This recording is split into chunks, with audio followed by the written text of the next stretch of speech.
Hi, Katie.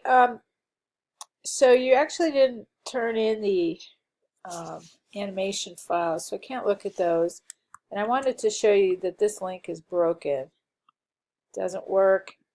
And then the other things she submitted are the Muse file, which needs the other files with it in order to show anything. And then this zip file, it has a burger site, which looked very good, by the way.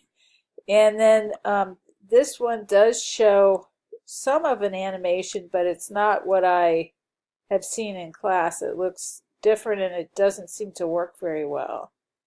So, um, yeah, so by the end of this course, you should have at least had an animation that was smooth. I can look past the URL not working, but the animation itself should be very solid. And including those files within the submission would have helped a lot.